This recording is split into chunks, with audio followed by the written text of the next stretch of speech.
Il Presidente della Repubblica Sergio Mattarella, che ringrazio, mi ha conferito l'incarico di formare il governo, incarico che ho accettato con riserva.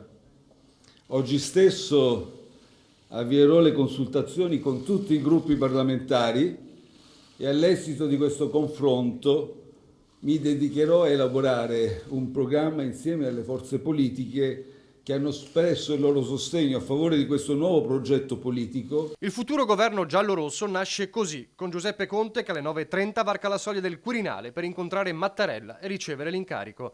E dopo un'ora di colloquio le parole chiave per l'esecutivo in embrione. Che non sarà un governo contro, sarà un governo per il bene dei cittadini, per modernizzare il Paese. Realizzerò un governo nel segno della novità. E questo è il momento di una nuova stagione, un'ampia stagione riformatrice. Parole che riecheggiano quelle del segretario Dem Zingaretti ieri al Quirinale. L'esigenza ora di costruire un governo di svolta e di discontinuità per questo Paese. Non c'è alcuna staffetta da proseguire e non c'è alcun testimone da raccogliere.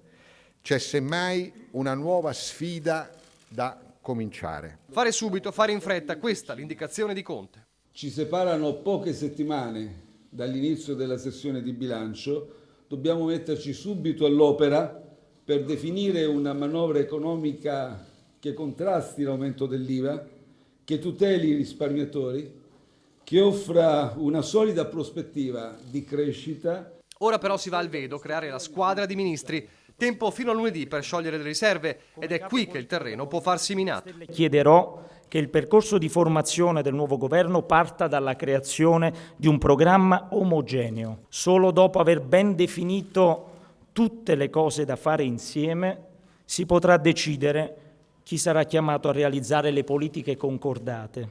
E su questo chiediamo che si rispettino le prerogative del Presidente del Consiglio dei Ministri e del Presidente della Repubblica. Dal Veneto intanto il commento del governatore Zaia è lapidario. È una chimera e ci vuole coraggio a mettere in piedi un governo come questo. Gli italiani prenderanno atto che siamo l'unico paese al mondo dove chi ha perso le elezioni governa. E comunque vedremo, poi le valuteremo sui fatti, visto e considerato che abbiamo delle partite urgenti che si chiamano Autonomia, che si chiamano TAV, Pedemontana, grandi navi, Mose e molto altro ancora. Il centrodestra scalpita, Fratelli d'Italia chiama la piazza, Forza Italia si dice preoccupata, la Lega tuona. 60 milioni di italiani sono in ostaggio di 100 parlamentari che hanno paura di mollare la poltrona. Nel carroccio tuttavia non sono in pochi, pur non ufficialmente, ad addebitare lo stesso Salvini il suicidio politico di aver provocato la crisi e di esserne rimasto vittima. Ma Zaia ne difende l'onestà di intenti. Ha fatto bene a staccare la spina, visto e considerato che la contrapposizione ormai erano molte. È stato corretto anche perché ha detto